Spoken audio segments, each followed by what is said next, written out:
Welcome to the LEC Week 1 Recap Show, the show where I watched all 15 games of the LEC this weekend so you don't have to. Or if you did, now you have someone to talk to about it. Let's be honest, folks, if you watched all 15 games of the LEC like I did this weekend, you probably don't have anyone to talk to either. And boy, do we have a big weekend to talk about. Many have said that the big thing that esports is lacking is a little bit of friendly rivalry, some drama. Well, I think the LEC delivered on that front this week for the first time ever. The drama this week centers around Mad Lions and Elyoya and SK and Nisqy. To give some context, Elyoya was a rookie who came into the LEC in 2021 and became a back-to-back champion. However, at the end of 2021, Carzzy and Humanoid broke up the band and ended up leaving Mad Lions. Since the end of 2021, Elyoya has also been shopped around to teams like Fnatic and G2 almost every single split, but because Elyoya was under contract with Mad Lions until 2024, no deal ever came to fruition. One of the closest instances was actually just last year in 2023, when G2's first choice for their new jungler to replace Jankos was actually none other than Elyoya. Mad Lions had put, I believe, an $800,000 buyout on Elyoya, which G2 accepted, and then Mad Lions went back on their word and asked for even more money, to which G2 then declined the offer and ended up going with the hot rookie on the market,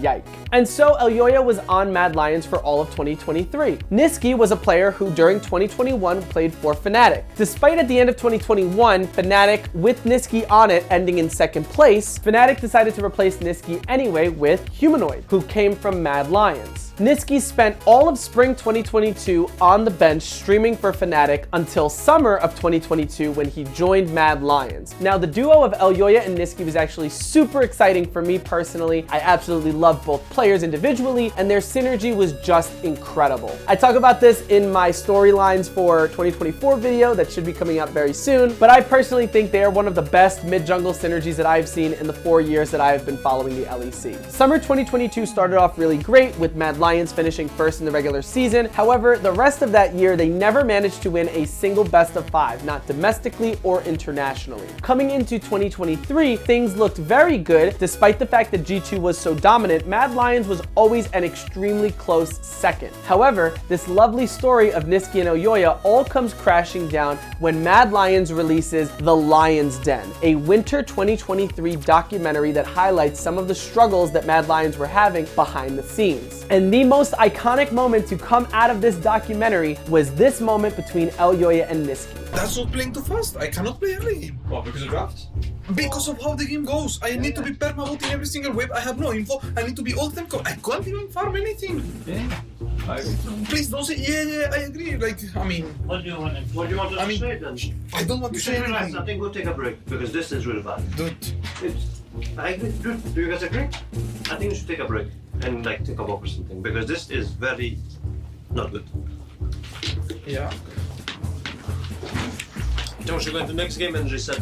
Yeah. And fuck whatever happened in game 1 and 2 and just play the game. I agree. This was extremely controversial. In my opinion, I think both are right. Not to take the easy way out here or anything like that, but I think Nisqy was right to kind of set aside that concern and focus on just being positive to try and get the reverse sweep. But I can also understand Elyoya's desperation and frustration at being down 0-2 and feeling hopeless about creating a reverse sweep. Despite the controversy, if you can assume that the Lion's Den video was released with the approval of Elyoya and Nisqy, then we can also assume that that altercation did not leave any bad blood between them. Mad Lions, just one split later, would actually be the champions of spring, earning themselves a spot at MSI instead of, as Elyoya puts it, making it just because G2 did it for them. I'm really happy that we win this game because now the MSI chances are in our hands, and that's what I wanted. I want to, if I go to MSI, I want to go to MSI because I won the split, not because G2 wins the split again, and I'm the one with the most championship points. So things were looking really good for the first half of the year. However, something changed during MSI. During the hype video for the season finals of 2023, Carzzy mentioned how during and after MSI, things started to fall apart. Another quite iconic moment in the Nisqy Elyoya drama were tweets like these highlighting the different facial expressions and visible emotions of the Mad Lions players after being eliminated from MSI 2023.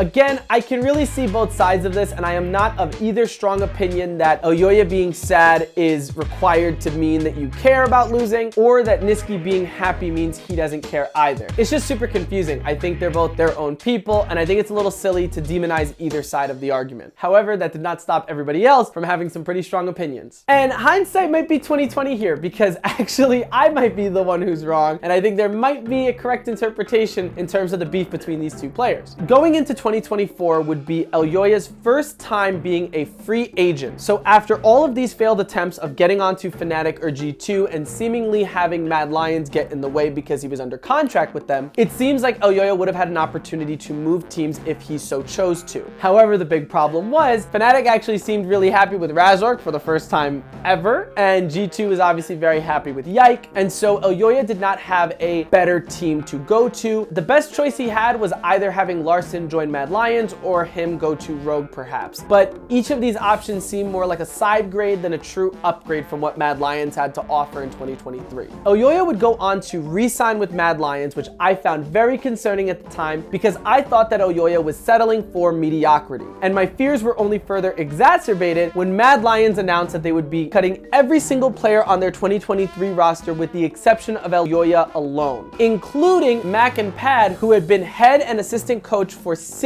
years with Mad Lions and Splice. Mad Lions decided to replace every single team member with a native Spanish player and was essentially attempting to garner the support of the Spanish fan base, I believe arguably the second or first biggest fan base next to France. And as cool as that is in theory, it really concerned me that Mad Lions was not going to be capable of making a deep run in the LEC, let alone internationally. Now, as I mentioned, every single player was cut, which meant Nisqy had to go from Mad Lions, arguably the second best team in Europe during all of 2023 and a top 3 org in general, to essentially a mid to bottom 5 team. I mean, G2 had Caps, Fnatic had Humanoid, Mad Lions was getting rid of him, Rogue had Larson. He had nowhere to go but down. Now, I'm not 100% sure why, but clearly Nisqy was not happy with Mad Lions' decision, making a tongue-in-cheek post about how him not being Spanish was the reason why he got cut. Now, funny enough, I think Nisqy is such a nice guy, but he is surprisingly tongue-in-cheek on Twitter, so I took it to be no more serious than just being a little bit butthurt by Mad Lions management. This all changed this Sunday though. After SK's victory versus Rogue, Nisqy was interviewed and kind of seemed a little bit colder than usual. He was a little less smiley, I don't want to read too much into it, but a little awkward with the fans, and one of the most notable things he said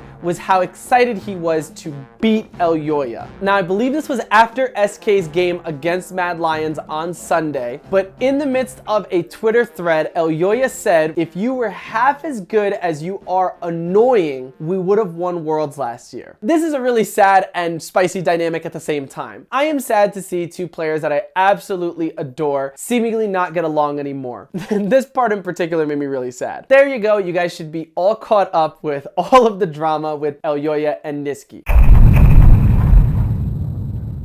I'm trying not to be so candid here, but I tend to talk a freaking lot, so I actually wrote notes for every single game. I think I'm just gonna try reading them off for this one time only because I'm a little bit short on time, but hopefully for future weeks I can be more locked in with the camera and everything like that. Okay, game 1, BDS versus G2. BDS looked amazing in their early game, especially Shio and Adam. Even Ice and Lebrov looked way strong in lane versus Mickey X and Hans. Granted, Mickey and Hans were playing more of a scaling bot lane versus the Kalista Pike of Ice and Lebrov. But nonetheless, it was simply going for the pick on Broken Blade that allowed G2 to start the Baron. That was terrible from the side of BDS, but perfect on the side of G2. Then they completely panicked and started fighting with little information and would end up diving a team that was ahead 3-5. They should have played inside their towers. So basically, I actually think G2 has been struggling a lot in the early game, which is super awkward. They have not looked very clean despite how confident they are, especially with the same roster from last year. And they've been talking all weekend about the introduction of Duffman. I will say that the introduction of Duffman has been about how their mid game has improved, and I guess that's very true. But right now, it feels like anything that G2 tries to do is kind of failing for the most part. And so my point in highlighting that BDS play going for Broken Blade when he was in the bot lane was to highlight that G2 was succeeding by punishing mistakes rather than making plays themselves. There's nothing wrong with that. It was just a little bit concerning since all of last year, G2 was notorious for making plays and absolutely shit stomping the entire LEC. The last thing I want to say is that BDS looked very promising. And I know I don't highlight Nuke enough. I don't know why I have it in my head that he's like only okay, but he's actually really good. Whatever, let's move on. SK versus Rogue really surprised me. I thought Larssen would really impress, and granted, SK clearly focused on the mid lane, but Larssen seemed completely unprepared for that. In fact, the whole team did. Nisqy looked dominant and Isma looked fantastic. He was at every play at the right time. It's hard to know if the difference between Nisqy and Isma versus Markoon and Larssen are individual skill or the difference in synergy. If it is synergy, then was it mostly Nisqy, which would be my guess, or was it also Isma, who seemed to be first to important plays that SK were making, even if Nisqy wasn't there? Granted, we have seen Nisqy look this killer during summer 2022 with Mad Lions. Vedius pointed out that Nisqy also looked fantastic at Worlds this year, and he absolutely did. I believe there were 2 games that they lost, and he was like literally deathless until the very end. My concern is that Nisqy will start strong, but start to falter as the stakes get higher. Irrelevant looked fantastic, although while considering how the G2 game went, it could simply be that Gwen is more broken at the moment than some teams realize. Finally, in the G2 game, I felt that G2 were punishing mistakes instead of taking an active role in their victories, while SK were making the plays that won them the game. Even Irrelevant diving into all 5 members of Rogue to buy time for his team to finish the Baron felt like a moment of brilliance, a player using their agency to the fullest. I don't want to put too much weight on a single game, but it was definitely a good sign for SK and a bad sign for Rogue. Straight up, Nisqy reminds me of Faker, the way that most of his talent comes from his ability to dictate the game. I will tell you one last thing about that though, he absolutely has some hands on him too. KC versus Fnatic. KC seems to be making a lot of mistakes, such as Seiken using his flash under tower, Targamas face checking in mid when Humanoid and June were in lane, Bo approaching mid river while Seiken was under tower, and they didn't have eyes on Humanoid. Razork has been, since the end of last year, absolutely godlike, undeniably, and he continued to display that level of performance in this game. All of Fnatic actually looks incredible individually and as a collective. The final note, I think most of the victories have felt like draft diffs so far, with scaling seeming to be the name of the game. Maybe in scrims, these early game comps have been more successful, but in terms of stage games, it seems like despite how good teams do at first, the team with the better scaling just dominates by the end. Could be because of the new items being OP. Honestly, reading this straight up, I'm like, I'm pretty smart. Vitality versus Giant X. Douglas's level 3 gank was just a misplay. The bot lane was not low enough, they hit level 2, and Peach was in the area and they had information on that. I don't understand why he went for that other than antsiness. Holy Hilly knew Blitz was on vision and still tried to contest him. And again, they know Peach is in the area, so what the fuck was that? At 10 minutes, I am very impressed that they did not just throw shit at the wall to see what stuck, and they actually executed on very good plays. Vitality, that is. I was worried VTO was not going to have a good team around him. At that point, VTO was kind of like 0-0-0, so it seemed like he was the only stable part of Vitality at the time, but that does change later on. We'll talk about that. Hilly's flash in under tower to then get pulled in by Kalista was wild. I am beyond impressed that they are bringing this back. I am beyond impressed that VTO did not feel pressured to make a play and instead waited for the right moment. Like how I talk about in my storylines for 2024 video that should be coming out soon about how Bwipo talked about Hilly and Caps making crazy plays to save games. I'm surprised they didn't play through or with VTO seemingly. Holy shit, I think both these teams are so good and so bad at the same time. Photon barely got revived. Oh, that was really fucking cool when that happened. Jackie's with another stellar ult. VTO completely missing his ultimate, which could have single-handedly won the fight. Carzzy staying to fight with Hilly after the bailout instead of running felt like an anime moment. It really did. It just felt like one of those really cool moments where like back against the wall, you tell her yourself. Dude, granted Nico ults are pretty easy to hit. Jackie's hit them, he did. That was fucking dog shit. He literally won the game with that backdoor TP, and it's just incredibly impressive to see from a young rookie. Compare his performance of sheer confidence with that of Seiken, which, no offense, felt incredibly nervous on stage, and it's honestly incredible. Okay, I gotta save some things for later, but like, yo, Jackie's is super fucking good. Vitality versus Mad Lions Koi. Perks has been surprisingly humble in interviews, almost depressed. I think a lot of the shit talk has gotten to him. This is the first LeBlanc of the day, which is very exciting. So I actually wrote these like as I was watching the game from start to finish, so you will literally like almost get IRL reactions. Wow, my expectations for Mad were incredibly low, but mid and bot getting prio, especially an Aphelios Renata lane versus Illusion Nami into invade and 2 kills is amazing. This performance versus Heretics is exactly why I am so happy to be watching all of the games, because each game tells the story of the year. I thought this decision was one of Koi being cheap or of simply trying to be popular with Spanish fans. I was worried that Elyoya, a player player I absolutely adore, one who after being unable to join the likes of Fnatic and G2 for 2 years, literally split after split, given up and decided to run with rookies out of ego. But I could not have been more wrong. There's literally no nerves on the side of any of Mad Lions players. It was straight confidence. A lot of games from day one seemed like simple draft diffies. Mad was the first team of the day to get access to LeBlanc. We already knew Gwen was incredibly powerful, and I'm pretty sure every Aphelios Renata lane won and Jin Zhao. On the side of Heretics, this might have been a scrim results not translating to stage situation. What a fucking impressive performance. By far, out of all 15 games, the most dominant, and especially such a shock coming from this roster of 4 rookies. Honestly, Jackie's is definitely a rookie who looks incredibly confident on stage, which is absolutely amazing. Which is why like Seiken and Cabochard kind of playing like shit is like so unacceptable. Dude, they're like 25 and 26. They're not rookies like these guys are. They've been in the LEC before. I am beyond impressed with MDK. BDS versus GX. Adam versus Odo is hard to call, but I would guess that Adam would be more explosive, might get a lead, but may not be able to translate it to a win. Shio versus Peach, I give it to Shio. Jackie's over Nuke. Ice and LeBron versus Patrick and Ignar. Patrick and Ignar, I think. Might be too early to say, but I really like the Graves pick, but not the Ashe and Garen plus Orianna. There's no engage on the side of BDS. They played the level 1 really well, but now it seems that despite Shio's lead and objective plays, he can't really gank because literally none of his laners have setup. Maybe bot at level 6 with the Varus Ashe lane. Dude, this chase with Peach was hilarious. I feel like Giant X is sloppy and is getting lucky against not so great teams. Chatham literally does it again with a Garen pick, and Shio's Graves was very impressive. So at the beginning of that game, I was really stressed out about BDS's draft. I felt like they didn't have any CC or any engage whatsoever. Barely a front line with Garen, which is more of a bruiser if anything. But boy was I wrong. They actually turned out a very successful victory, which was incredibly impressive. Garen getting on top of the Kalista in the Baron pit, killing her off. So many incredible moments. Honestly, I'm pretty hard on Giant X because really the only player that I cared about was Odo, although now I do actually really like Jackie's a lot, and I think Ignar is pretty cool too, but also in terms of personality, I prefer BDS. One of the big things that I talk about in my storylines video, and I swear to God, I'm not just trying to plug it like left and right, one of the biggest things that I mentioned is that BDS, especially the way that they played around Adam, was one of my favorite parts of last year. So I'm just really happy to see Adam still bringing out the crazy picks like the Garen, for example. All right.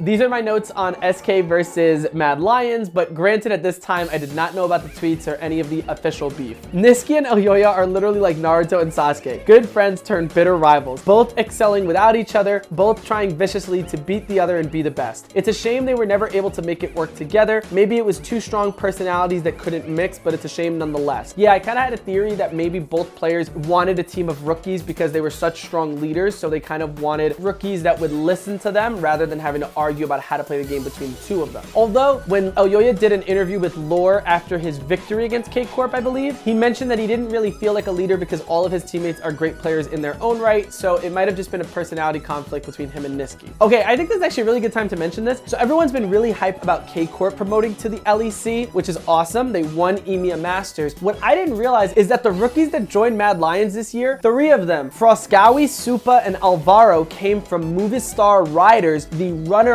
of EMEA Masters in 2023. And since they went to 5 games, they're just as talented, if not more talented than K-Corp. Is that spicy to say? I feel so stupid I didn't even realize that. And then the crazier part is that Isma, who I've been incredibly impressed with, was the jungler for Movistar Riders. So all of the parts that are really impressing us in terms of the rookies of the LEC this year are all players coming from Movistar Riders, and the players that are not so impressive are coming from K-Corp. Is that a little spicy? Isma's gank bot was seemingly independent from Nisqy, but was so clearly impressive, and Elyoya's trade of his topside camps was not really well worth it. What's especially impressive is how Kalista, Akali, and Rel, this was their first win in the LEC to my knowledge. Maybe it's a Lucian diff since he seems to be pretty useless, but SK undeniably had great macro from both Isma's plays across the map as well as their ability to collapse onto all of Mad's plays across the map. It felt like Mad did not respect SK's ability to collapse when they were too pushed up. SK definitely won convincingly, but Mad Mad did not look horrible, but they were outclassed. Yeah, so basically, I just think that Mad made some pretty bad mistakes that SK were able to exploit. I also think this wasn't a G2 situation where they were just punishing mistakes but didn't have any agency. SK was clearly also proactively making plays. I also want to highlight Nisqy's Akali, where he was surviving on like literally 1 HP. God damn, was that impressive. In terms of the Lucian diff, by the way, I meant that Mad Lions had Lucian. I don't think that's won a single game all weekend. G2 versus K-Corp. I think Lucian just seems bad, especially late game against the insane tank top laners, although with G2 being all squishy, I think it could be promising. But considering they are squishy, maybe a lethality AD carry would have been better here. Upset's Lucian is good, but it really does feel like a scrim pick that doesn't translate to stage. G2, I worry, is playing these weird drafts that they can make work due to individual skill, but not because of actual meta strength. BB on Kennen is concerning despite the excellent engage. With tanks being so strong, I would have hoped for a tank top. Maybe I'm being too harsh, because if it was Gwen, I would probably be pretty hyped. Viego is good for Yike because of his proficiency. Caps, I'm excited to see on the OP LeBlanc. Let's see what Seiken can do with Nico. Malphite feels hella weird, like a pocket pick, but not a meta pick. It feels like Cabo did not have to flash there. I don't know if I'm crazy, but with BB so low, I think he was fine. I think he could have gotten a double kill because BB was so low. At least a single, I should have said. While the Viego gank was incredibly impressive, I did not think they had enough damage or ability to catch him, but I guess getting that flash earlier was crucial. Damn, I feel like Mickey X's Nautilus is always on point, even if it's not meta. It's crazy. Targamas looks less impressive than he did in 2022 so far in 2024. Upset similarly looks impatient. I feel like he's trying to make plays when he should be playing safer and waiting for other players to come down and make things happen because he's been getting caught out a lot. It's insane that Yike was able to completely carry that fight. Seiken roamed down and got an insane Nico ultimate, catching Hans and Yike on the very edge of the ult range, and yet Yike was still able to turn the fight completely, which was very impressive. It's crazy during plays like this where Seiken roamed down and dies, gaining very little. Caps is able to push and take plates, accelerating his lead. Caps and mid laners in general seem to be playing like ADCs this year, not making plays, but scaling to essentially be huge later in the game. I'm assuming that is because of the map changes, making mid harder to gank and making bot easier to gank, I believe. Jesus, what was G2 doing mid at 13 minutes? Why did they individually do any of that? Literally Mickey and BB and low-key Yike all into that interaction. I'm finding it hard to find G2 exciting or promising. Their whole story was keeping the roster together and specifically working on improving their macro to a world-class level. They brought in Duffman once again upon Mickey X's request because he supposedly broke down really simple mistakes that G2 are making that, if improved on, could really take them to the next level. So it's pretty disappointing to see G2 win seemingly through lucky and well-executed teamfight punishes. They are punishing mistakes, which is good, but they are also making quite a few mistakes themselves. Also, Seiken has been making a lot of mistakes. I am not sure if it is due to nerves, but it's really not looking good. Maybe it's because he feels like he's older and this is his last chance to be a pro LEC player, but he needs to clean it up desperately. That Nico ult behind his own tier 2, it's just unfortunate. Maybe it's bad luck, but it's not looking good. Yike really carried this game. Near the end of last year, he was really falling off, but he seems way more comfortable, and it seems like it's not the team playing for him, but him just being good in and of himself. I felt like last year, a lot of Yike's performances were because the whole team was setting him up, whereas this year, it seems like he's operating much more independently and supporting his team while also carrying. Yo, Hans seems absent this game. What the fuck? Just caught out constantly. But when your entire team has control of the map, what is the excuse for getting caught out? Mickey X was really greedy here. Yike going for that Baron steal, I think it would have been way more coordinated if G2 had him distract rather than a genuine steal attempt, because BB and Caps could have ended the game. Mickey X and his Nautilus is just amazing, honestly. That buffer for Vi ult and then to catch out a way too pushed up upset was awesome. In the post-game interview, apparently KC is one of, if not the team that G2 most respected in scrims. So I just wanted to highlight that as well because I know KC had a really bad weekend this week, but I also think they did go up against the 3 hardest opponents, G2, Mad, and Fnatic. Granted, of course, SK is probably the best out of all the teams at the moment, but the point is, K-Corp did have to go against the toughest of opponents so far.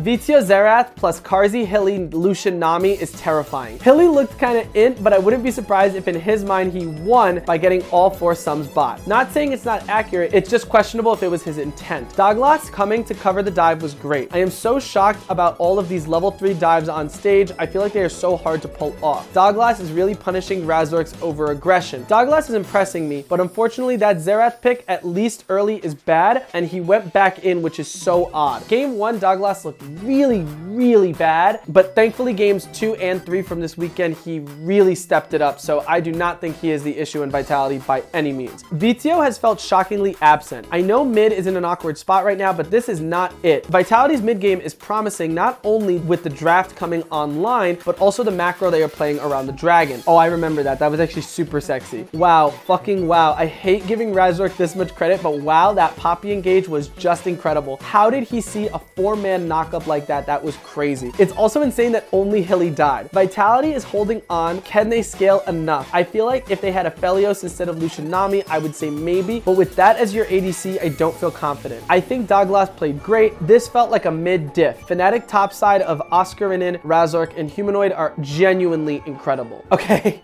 This one's mad funny. Bro, what is this boring ass game? Rogue feels like they have no agency at all. Zolis, who was a big pickup in the offseason, but this game in particular, he was making really odd mistakes, such as not finishing his support item when he was at 970 gold out of 1,000. Also, as much as I am shitting on this game for being boring, I'm gonna be real, I couldn't tell because I'm not that good at League, all things considered, but according to someone in the comments, a lot of Heretics' lanes were able to establish a lead without kills, which is super impressive. They had really good objective control. All of these things are reminiscent of Korea in particular, so maybe that is Heretics' focus, which if it is, then this team could be incredibly dangerous in the future. BDS versus Vitality. I just feel so surprised that Vito is not going Akali when it seems so good right now and something we know he's known for. Maybe it's because mid is somewhat stuck in the mid lane due to the map changes. His Ori isn't bad, and the way Douglas himself and Vito and Douglas have been playing together is certainly promising. Hilly finally feels like his plays are paying off despite still playing on the edge. Photon did excellent in the 1v1. BDS feel like a mini G2, where it's not their early game, but their mid game that is leading them to victories. I like so much about Vitality, but I sincerely do not know what is not coming together for them. I hate to scapegoat him, but Vito feels a little disappointing, a little absent. I think the Varus and Jarvan are also an issue possibly, just because they seem a little bit off meta. Granted, Heretics would later do very well with Varus, so who knows. I'm pretty sure Karzi's really good at Aphelios. I don't know why he's not playing it. G2 versus Rogue. Caps' dad at 605 looks like he didn't realize that it was Caps who actually died here. Rogue's mid plays finally feel like they're actually playing together and actually making things happen. They showed a lot of confidence, patience, and control, not immediately showing in the mid lane when Mickey X was ganking. Larson has been really contesting Caps, which is impressive to say the least. Yo, why did Caps hold his ult in the bot lane fight? He should have pulled the trigger way sooner. Weird choice. Now it feels like G2 is throwing themselves at plays kind of like yesterday's game, but this time Rogue is way more prepared to punish. This doesn't feel like limit testing. This feels like straight up overextensions and inting. Similar to my compliment of Heretics, G2 is still even despite their inting deaths. However, Rogue is up on objective, so it's not as even as the gold looks, but it's important to note. This is the Larson I was hoping to see coming into the LEC this year. He's cool, calm, collected, and is exactly where he should be at every point in the game. G2 is keeping the gold close, but is losing nearly every single objective. I swear it's almost like they are testing themselves to fall behind, but still win from a deficit. They certainly know how to stop the bleeding, so to speak, which is very, very good. Other teams would panic in a situation like this and send it so that this negative situation is just way worse, but Caps is looking like Hilly with some of these int plays. Wow. This was definitely Zolis and Larson who made this happen. Marcoon followed up, but it was those two who won this game. Also Comp with like 90% kill participation. At least Caps' ult to save the game was good. I wouldn't say bot diff because Mickey and Hans were both doing great, but also Comp and Zolis both played absolutely incredible. That ending with G2 holding was just amazing. Just white knuckle tension where it's anticipation and any mistake could be the end for either team. Wow, wow, wow. The LEC is so back. I literally love seeing the behind the scenes. I think that is probably one of my favorite parts about the new arena. I absolutely love the new arena itself. I love the fans and all the screaming. It actually feels like it's like a soccer game. It's amazing. And I love Finn. He's so handsome. I'm glad he's on the desk now. Giant X versus Heretics. Granted, it is still a little boring, but Heretics is clearly showing that they can create leads without having to resort to huge rotations and plays, which is impressive, especially to me, since that's how Korea and China tend to dismantle us internationally. Perks' Akali is actually really impressing me this game. Ignar is really limit testing in situations where I don't think there's much he's accomplishing. I think his efforts would be better if he saved those abilities for better moments. Jackie's has continued to impress impressed. He feels like a baby Caps, and am I crazy, or does he kind of look like him? He has the confidence to make these plays and execute them incredibly well. However, Perks, I have to admit, is absolutely smurfing, playing fights near perfectly in my opinion. Perks is looking like Caps this game. I am really impressed with Heretic's humility. I don't know if it's because of their failings in the last years as individuals or scrims not going amazing, but yeah, Wonder in this interview just sounded way more chill than he usually does. K-Corp versus Mad Lions. Myron is actually really good. Wow, impressive rookie. 2024's map changes feels like top and mid can really 1v1 and laners can express their prowess in lane specifically. Supa backing was really annoying. He should have been able to back like 3 times but continued to be interrupted, and so because of his impatience it led to his death. Oh my god, Supa getting caught in lane by Bo but being saved by Alvaro and Frescawi barely. Flash Hextech rocket belting to catch Bo was like, wow, these guys are just being so reckless. I love it. I shouldn't even say reckless. It's the confidence to go for plays like that and to succeed as a rookie. That is incredibly impressive. Even though Mad is behind, they have, I think, 100% objective control at 16 minutes. Also, it's so funny that when I first saw MDK as the acronym for Mad Lions Koi, and I was also under the impression that Koi came in to make Mad Lions a cheaper team, I hated it. But now that they look so promising, I want to buy their jersey, and I like the MDK breakdown. Yo, Myron? What the fuck do I call him? Miran? Yo, Miran?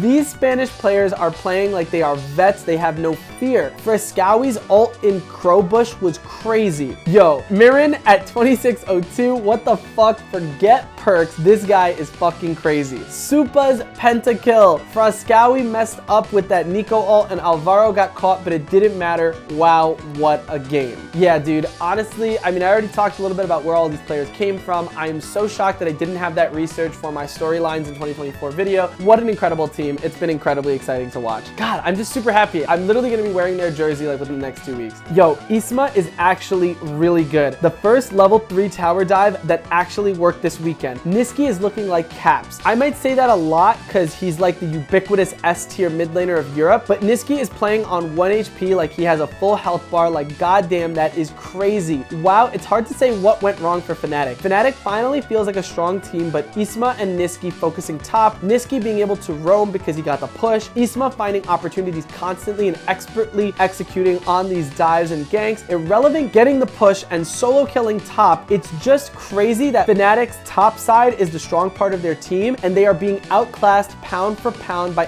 SK currently. This is all not even mentioning how dominant Exakick and DOS look as well. Maybe not dominant, but certainly incredibly strong. Wowoo. Woo! And with all that, that is the week 1 recap. I mean, literally game by game. I guess final notes, SK completely shocked the crap out of everybody, I think. I think Mad Lions, everybody assumed was gonna be F tier, so they were also a massive surprise. But I mentioned this in my storylines video. I think SK looked like a team that was filled with a bunch of B tier players, but actually I think they're actually comprised of a bunch of A tier players who, when they come together, are better than the sum of their parts. Also, I think it's also kind of fucked up to say. I think Irrelevant is genuinely looking like one of the best top laners in the league. Nisqy's looking like one of the best mid laners in the league, and Exakick and DOS are looking excellent, and so is Isma. This is all top 4 contender players, each in their individual role, and that's at least. Mad Lions, obviously incredible surprise, and I am super motivated about that. I want to see Elyoya do well. I'm gonna buy his jersey. I am super duper pumped. And I guess without going beat by beat, because then I could just talk forever, really the big thing I want to highlight is that I am just absolutely floored with the LEC this week. It was incredibly entertaining to watch. All of the interviews, all of the segments, all of the casters, and I know there's been so much turnover, but all of the changes have just been absolutely incredible. Each of these games have been super fun to watch. I hope you guys enjoyed watching my breakdown. I hope to continually improve week after week, but this will be week number 1. I have a bunch of League of Legends videos in the works, so please subscribe if you did enjoy to catch those when they do come out, and leave a like and leave a comment about everything that you guys heard, and tell me what you guys think about this week in the LEC or about anything that I talked about. I will get back to every single comment on this video. With all that, I really appreciate you guys, and I will see you guys next week for the week 2 recap. Take care, guys.